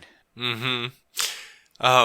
But yeah, dude, Elseworlds looks cool. It does. Even if it doesn't have those cats. And Batwoman looks awesome in action. The Monitor looks awesome. Everything just looks cool. I am a little sad because they have addressed why Batman is not going to be in the Elseworlds crossover. Oh. And they said that Bruce Wayne's Batman has been missing for years, allowing crime in Gotham to flourish. It's a dead city, said Guggenheim. The way I sort of describe it to Stephen is, it's there, but for the grace of God goes Star City. It's the worst case scenario. The reason no one talks about Gotham is the city might as well be dead. It's practically a ghost town. All right, well, so they turned into like Bloodhaven pre-Nightwing. Mm-hmm. Carolyn Dries says our approach is what does Gotham look like after the Batman has been gone for 3 years? So if you have the Law and Order, Protector, and Hope gone, what happens as a result? Some people are thriving in his absence because now they can start to do their own thing without an oversight. A lot of other people are suffering and they're losing hope, and the city itself and infrastructure is falling apart. It is not a happy place. Our guys walk into a grimy, scary Gotham, which, yes, I admit sounds cool, but also, why do y'all always have to have Batman stop being Batman? It's not always, but it makes sense for what they're doing. If they're going to do Batwoman, it gives her a clear slate, man. I mean, she can... The city is bad enough. You can have more than one hero. Not really, because... Yeah, you part can. Part of the mythos of Batman is it's in the comics right now. It's been in the comics many times before. Is he's so damn controlling. It's part of his personality that it's like you can't have a part of the Bat family there without explicitly saying he's not part of the picture anymore, because you have to either you have to explain him. You have to explain him some way. Like even him not being there, you have to explain. That's how controlling he is. I kind of admire it. Yeah, but it's a big city. Not and big enough and that Batwoman he can't get has around. her own comic book. Batwoman has her own comic book, and he's there. I mean, he can be off at the League somewhere. Like he's across town fighting the Riddler. She has at times, but for instance, I think they just canceled hers. Did they? I think so. That would be dumb. They're about to make a show. 85% sure they canceled that. Nah, he'll be back in a year. Yeah. All right, so we're just going to disagree on that. It's okay. I do think you have to exclude him, and I don't. It's the same thing as like these. You have to do it because he's the person he is. It's the same thing as these people who watch the Defenders and go, "Well, it doesn't make sense the Avengers wouldn't have noticed or be." See, the Avengers I don't are think busy. It's that deep. I really don't, especially when in a show where we've already mentioned Bruce Wayne by name. Yeah, they've mentioned him by name, but also, it's Batman could be with the League somewhere. He could be in another country somewhere. He could be, Well, they do that with Superman all the time. Places. They did it in Supergirl this season. Explain why he's not present, but he's off in Argo. I get it. Like there are ways to do it without it, but if you're really going to try to build a universe, especially with her, we haven't heard much about the Batwoman series, but we do know they're treating this as a bit of a backdoor pilot. Yeah. Especially given that you want to give yourself as clean a slate as you can. Just say he's gone and he hasn't been seen for a few years. You can still bring him back later. He was just hadn't been seen for a few years. I get it. It's aggravating though, especially when I've already seen a Birds of Prey series where they're like, Batman's been missing for years. God, come on. Yeah. And then Dark Knight Rises. Batman's been retired for 8 years. No, all right. Now that one's a different conversation. Birds of Prey, that was just a bad show trying to get away with something. It wasn't that bad of a show, but it was weird. It was rough. Dark Knight Rises. It was a little rough. Conversation that we have recorded hours on. We have. Anyway, moving on to another thing. That the internet's flipping out about. I don't think we've talked about it. Jon Cryer as Lex Luthor. How do you feel over in Supergirl? Like a loud Like if you can express exaggerated apathy. Right. Extreme ambivalence, Well, look, Jon Cryer's a funny guy. He was Alan Harper in 2.5 Men. That's how he's widely known. That's the thing. I'm not even sure it's his fault. I'm not sure he's a funny guy either. No, he's funny. He's pretty funny. Like, I didn't like him in the show, but that's because I didn't like the show. Okay. Yeah, I don't like anything Chuck Lorre, though. Well, you go back far enough Chuck and you Lorre's find Chuck Lorre. It's the last few... if you go back far enough, yeah. The last few parts of his IMDb have been crap to me. And that's the thing. 2.5 Men, not the best foot forward for anybody. Sorry. I didn't care. I actively hated it. I tried to avoid it. If I was in the room with it, I would just have to leave. So I don't like Big Bang Theory. I have no reason to think for me that Jon Cryer is necessarily funny. Not his fault there. Same time, the only other real experience I have with him is as Luthor's little what was it, nephew? His nephew. Yeah, his nephew in Superman 4. And hey, come on, Uncle X. That was not a good role for anybody, man. No, it's not. It didn't matter. So the producers say we are enormous fans of Jon Cryer. He was instantly our dream actor to play the iconic role of Lex Luthor. Kevin Smith says he knew about Jon Cryer a long time ago. He says, when I was working on my episode, they were talking about who would play Lex Luthor, and his name is at the top of the list at that point, and I know what they're doing with the character. Like, it's not humorous. It is a dark turn. I mean, good. At least there's that. He says, I'm literally looking through his IMDb right now to try to find something I'm not annoyed by. I'll let you know if I find something. He says this is going to be like when Ducky went bad. Lord. It's going to be cool. The storyline is really, really cool. Someone actually posted the 40 cakes. Lex Luthor took 40 cakes meme. Is actually from an old children's dictionary, the Super Dictionary. Yeah. And it's Lex Luthor running away with like a cart full of 40 cakes, and it says when no one was looking, Lex Luthor took 40 cakes. He took 40 cakes. That's as many as 4 tens, and that's terrible. Someone posted that and asked Cryer if that will make the cut, and Cryer responded, "This is our season finale." Oh God. Okay, hold on. I've come up with some highlights. I don't remember it, but he was in Penn and Teller Get Killed. He played third frat boy. Okay. Well, that was 1989, and very early in his career. He's literally been working as long as I've been alive. His first IMDb rating is in 1984. But I feel like I would have enjoyed that if I did watch it, and I probably have, because I've tried to watch everything Penn and Teller did. I enjoyed them. He on American Dad played desk clerk slash Quacky. That's. I'm sure I laughed. I am. I enjoyed American Dad during that era, the 2006-09 era. I had forgotten about this, and now I've found the one thing I've betrayed myself. He played Prager on an episode "Give Me a C" of Andy Richter Controls the Universe. Oh yeah, he did. I forgot about it. That was a good turn. Yeah, he did a good job on that. Yeah. All right, so IMDb to the rescue, and I've assholed myself. Well, I liked them in Pretty in Pink. I liked that movie. I like John Hughes movies. I'm sorry. I honestly, it's one of those I saw him, but I was so young, I don't remember. I really don't. But my issue is once again they're leaning towards Christopher Reeve legacy casting. I did say something shitty about that on Twitter. I have now kind of gone back over to the other side where I'm like, well, look, man, legacy casting or not, he's a comedic actor who's looking to do a dramatic turn. I'm on board. And it's not like I'm going to lose a whole lot because at this point, Supergirl is my least favorite show. Like, ever. Like, this season has been atrocious. Except, they actually did a pretty good job of making Agent of Liberty. Is the Man of Steel episode, his, like, origin story? His origin story? Yeah. Yeah, it was, like, dope. Like, he was great, and it was a fantastic episode. Like, I really, it was like, oh my God, it's such a slippery slope.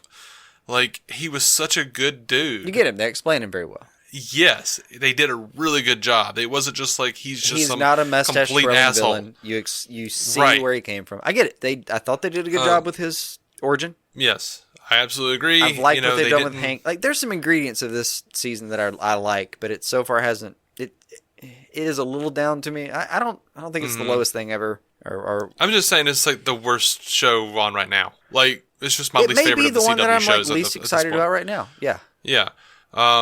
But I did get that was a fantastic episode, and also, man, seeing Jon put on that detective hat, I was like, hell yeah! Oh yeah, yeah. Hell We're yeah. there. Yes, Private Dick Jon, yeah. So I'm like 2 or 3 behind yourself a set of credentials and get going. So yeah, I'm very interested to see Jon Cryer. I don't know how it's going to work with him being the son of Lillian Luthor because those actors are like 3 years apart in age. And neither of them. You can do it. You really can. Like they both look their age. That's all I'm saying. I don't think it's. They both very much look their age. Maybe not. I'm just saying they both very much look their age, and that's gonna pull it out for me. But hopefully Cryer pulls it off. I have high hopes for him. I'm willing to give him a chance. I'm not one of these people who are like, Jim Carrey can't be in a drama. No, he can absolutely be in a drama. Not that. It's not even that. It's just I've never, short of just proving myself wrong, I've never had any really great memories of Jon Cryer, and I hope it works out. I hope he does well. I don't know. I'm not super excited about it, but I hope it works out. And if it doesn't work out, it's only on Supergirl. I'm not gonna go that far with it. There are ingredients in this season that they're gonna work out. Yeah. Like I think there's a cake coming. I think there's a couple episodes where we're focused on the flour and the softened butter. Okay. We're getting there. All right. So apparently Tom Felton is open to returning to the Flash. Yeah, why not? Which I beg, yes. I loved his character. Yeah. I love Julian. It's a lot of fun. He says, I miss it. I miss those guys terribly. I miss Grant and all the team there. I had a great time in Vancouver for 9 months. I say bring back Julian. More fans these days approach me for that than they do for Harry Potter. I mean, there's no active outlet for that, but so I would think so. But yeah. He encourages to get online and start pestering the producers and say, bring back Julian. It really could work. Absolutely. It matters on shows like these. On shows where you're only getting 3.5 million views and on sometimes a good day, it really matters if a few 100,000 people say bring this person back. Yeah, it's not a bad call. Go for it. Yeah. Start the hashtag. Well, I got you back. Yeah. So, comicbook.com was talking to Todd Helbing, and they asked him about Crisis on Infinite Earths, and if they were still intending to pay off the various teases to that, and he says, yeah, but that's all I can say. He says Greg really has a sort of master plan of things, and I'm really excited about how it's going to pay off. Oh, it's beautiful. Yeah. Mm-hmm. We've been baited on that for a while, so it's time for it to pay off. It really is. That check is due. Well, Grant Gustin says, he just hopes they can stick around long enough to see what's going on in that newspaper article. He says we'll have to make it 4 seasons, 5 more seasons. Yeah. It's cool, though. Feels like it's earned. Because it's dated for April of 2024, so yeah. Unless they do a flash forward. Probably not. Now, I don't know how official this is, but apparently John Barrowman was at Supernova in Brisbane, Australia, and revealed to the audience at a Torchwood panel that he is returning to Arrow in Season 7. Okay. Apparently. I mean... I haven't seen confirmation. Surely he wouldn't have said it unless there was some kind of return, but I'm not fighting it. Yeah. Yeah. Over to Legends of Tomorrow. It does just seem odd that he would reveal that in some panel in Australia. Yeah. Over on Legends of Tomorrow, the LOT writers room on Twitter said, let's talk about 407 for a minute or an hour, because there is a surprise appearance made by the one and only Pee Wee Herman. Oh. All right. Yeah. We're going to move over to Titans real quick. By the way, how are you liking Titans? Are you caught up? So down on Titans. It's so great. So happy with Titans. Best show of the year, I think. I mean, I want to say it's killing it, but that seems on the nose. No, Jason Todd is killing it. Yeah. Oh my lord. Yeah. What? Oh, those poor police officers. It was bad, and there were many casualties. I am loving that show, man. I really am. Arrow's been doing that to me this season. Legends has this season. Flash has almost always done this to me. Yeah. And especially right now with Titans, like at the end of the episode, I'm pissed. Like I'm pissed that was the end of the episode, and I have to wait till next week. Yeah. Oh my lord, man! It is such a rough show, but it is amazing. I mean, there's some wincing involved. Several times. Like that's bordering on body horror. There, he shouldn't have done that to that arm. I feel like there were bloggers who were going, Batman v Superman was too dark and gritty, and Titans went, hold my beer. Oh, yeah. I've got an idea. How about we show a guy cooking a fertilized egg? Mm-hmm. How about we show that guy cut his own throat open? Oh, my lord. Cooking an fertilized egg because, damn it, you're committed to this premise. Oh, man. Everything involving Starfire at this point. Just, good lord, she's an agent of death. Like it feels like if Dick walks away from her too long, he comes back and is like, okay, what's the body count? How many people am I worried about? Right. What about the family? They're dead. Damn it, Corey. I didn't do it. Right? Even Gar. Yeah. Even Gar. Oh, when he turned into that tiger and like ripped that dude's intestines out, and then he was like, when he turned back and he's like, the blood is coming out of his mouth, just pouring out of his mouth, and he's like, I bit someone. Yeah. Like, oh god, it was like heartbreaking. It was heartbreaking. It was. Like he unleashed a part of himself that he didn't know was there. It's been right, and then good lord, everything with Raven. Like, no single part of every moment she's been on screen has been compelling. Mm-hmm. Like her and Gar were playing pinball, and I still thought, well, that's a cute damn moment, you know? Absolutely. I want to go back to Hawk and Dove. I want a series. Yeah, wouldn't mind a spinoff on that at all. So did you see that the DC Universe launched a poll about deciding the fate of Jason Todd's death, or Jason Todd's Robin? I did not, but hell yes. The libs have it, by the way. 73% to the 27% dies, but I don't agree. I want him to die. I want him to become Red Hood. I want the whole thing. I wouldn't mind. I wouldn't mind that at all. There's some part of me that's like finally excited about a Jason that's going over well. Mm-hmm. It's that first one. I get it. I probably would have voted that way too. I mean, I know it's heresy on a DC podcast to bring up Joss Whedon, especially after Justice League, but, you know, Joss Whedon always said, you know, you don't give the audience what they want, you give the audience what they need. Yeah. And I agree with that. Jason Todd needs to die and become Red Hood. It was good. Same time, the audience wanted that back in Death in the Family, and it was iconic. It was a close call. It was a close call, but it was also, it ended up being a really good issue or series. Mm-hmm. It was a good turn and overall for the character, because the character was annoying as hell back then. Yeah, some people need to go sometimes. I do get it's just frustrating as a Jason, but there's a small sub like when we're represented in fiction. It's not heroically. We're poorly represented in fiction. Did I ever tell you that, like, I realized one day that, like, for the longest time, like, my only Robin action figure was made in 1986 and never said what his last name was on the back. There was no bio for his last name, for his, like, real name. Oh, wow. So I feel like it was a 1986 Robin figure. And they just didn't know where it was going. For years, the only Robin figure I had was a Jason Todd figure, and I had no idea. Yeah. Yeah, they don't have, like, numbers and names on the back. Yeah. It's rough. Just like, you know, I don't know. Anyway, I'm really excited about this. On Swamp Thing, they have cast, and I know a few years ago, not a few years ago, what the hell am I talking about? 2 weeks ago, I was championing the idea of them giving John Glover another shot at Jason Woodrue, the Floronic Man over on Swamp Thing. Still nothing wrong with that. Yeah, they clearly didn't. They decided not to go that way. I respect it. I'm really excited about who they did choose. Kevin Durand, who I don't know him from anything but Lost, and he played, spoilers for Lost, if anyone still cares. He was just this psychotic assassin hired by Charles Widmore to come to the island. He is like, he's just fantastic. I loved his character on that. He's like someone put Christopher Walken into a bodybuilder's body. Oh, like, interesting. And then made him snort coke. Oh, I don't know what to do with that. He's a good actor. He's very intense. He's very dark. And, like, just something about his look. He does psychotic very, very, very well. I'm really excited about it.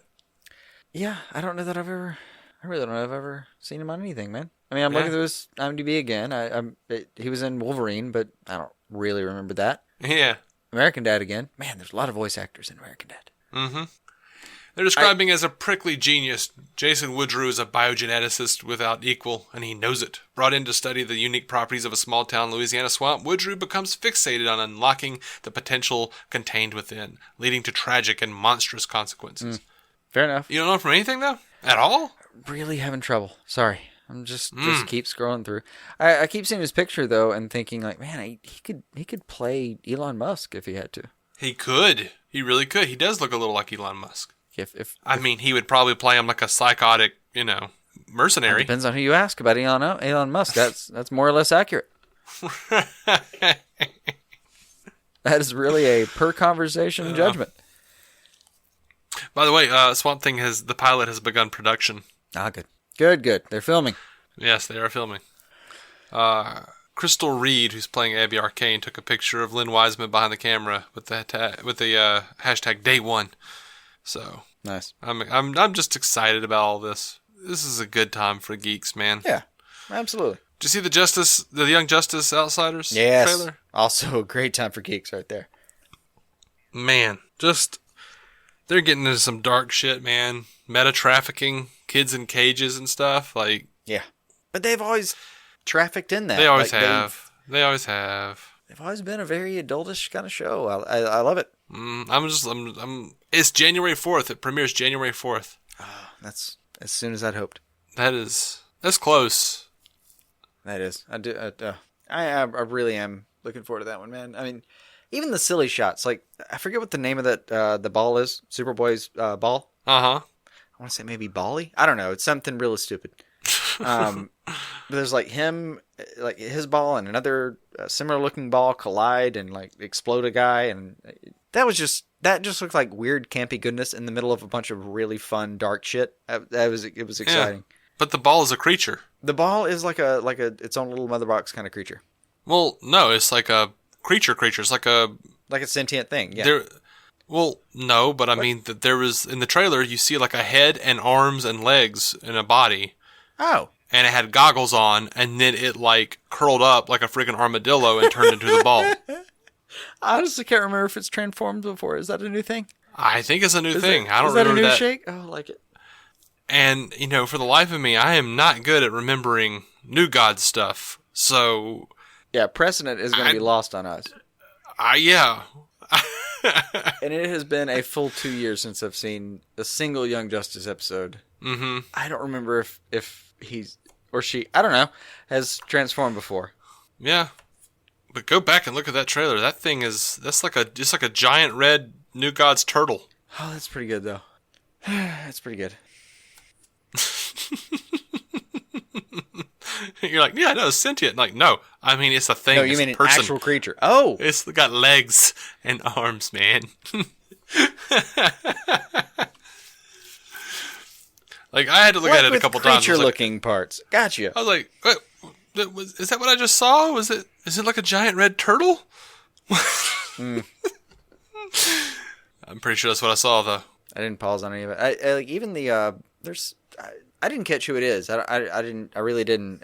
Whoever it is that kind of explodes volcanically in what looks like the Titans kind of training grounds. Yeah, I don't know what that was. Like, I caught it looked like Robin had a hood, and I was like, that looks like Damian. I don't know who it was that actually exploded, but there was a moment where what is like a quick little like Dick Wishedley, yeah. Yeah. I saw Metamorpho. I was excited about Metamorpho. Yeah, there was no part of what I saw that I wasn't happy about. Me either.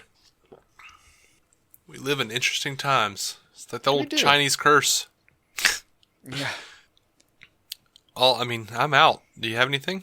Have anything else? No, I think I'm sold. Well, I'd like to tell you guys what the fake stories were, because there were 2 this week to make up for our lack of being here. Mm-hmm. No one is suing Gotham.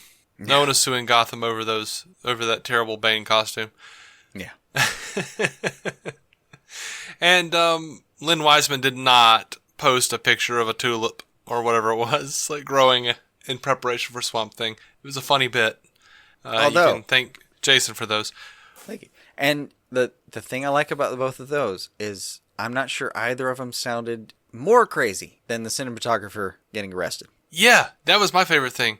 Where I was just like, oh my god, this is not this is real. This is an actual thing that happened. All right. There's no intention to mislead with those. They're supposed to be absurdist, and then every now and then the actual news just is weirder. Yeah, they're just meant to be a bit of fun, and hopefully people will write in and tell us, you really had me with that, or I knew that was the bullshit when. Yeah, there have been a couple of those, and it was very, very rewarding. Yeah. Also, I think Jason just needs to find an outlet for his creativity. And he's being inundated with clickbait, so this is how it's coming out. Yeah, we've been like pressurized with the clickbait, and and it's like in between baby screams now. Just gotta do something with all that energy. Yeah, it does. I hope it comes across that way. It's a wink and a nod to the world we live in, but it does feel like a little bit of way that we're like fighting back in a way we're having a little bit of fun with the world that we're inundated with, where we just live in this clickbait bullshit world, where they, like entire sites with millions of visitors and clicks that are nothing but crap, substantiating crap stories, no journalism being done whatsoever. Mm-hmm. And it's just trying to have a little fun with that. I think it's fun, but I'm biased. You had me at hello. Right. All right. Should we call it? Is 2 hours enough? Yeah. I okay. gotta go check on situations. Ooh, situations. Folks, thank you so much for listening. We are DC On Screen. You can find us at dconscreen.com. We tweet at DC On Screen. I tweet at David C. Robertson sometimes.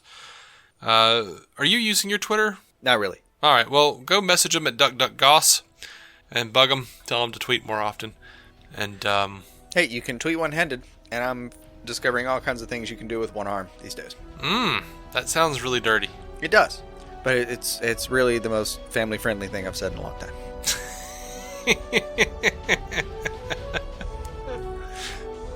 Until next time, guys, keep some DC on your screen.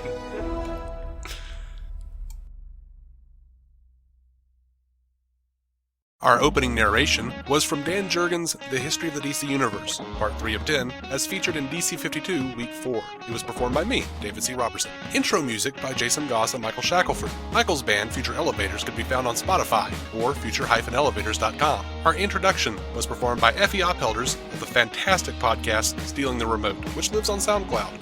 It can also be found on iTunes and Stitcher. We are proudly in partnership with TV Time, TV show calendar and social media site that lets you keep track of what you're watching, what your friends are watching, and where you all left off. DC On Screen is a maladjusted production. Visit maladjusted.tv for more from me and Jason, including sketch comedy, an improvised web series, vlogs, parodies, and more. Are you maladjusted? We all love the low country lifestyle, which is why we should do our best to protect it. To get insurance that helps you protect your home from whatever the low country throws at you, contact CT Lowndes & Company today. Their local agents can review your coverage to help make sure you're properly protected. CT Lowndes & Company has been helping protect and insuring the low country since 1850. Visit ctlowndes.com to learn more and request a quote. That's ctlowndes.com.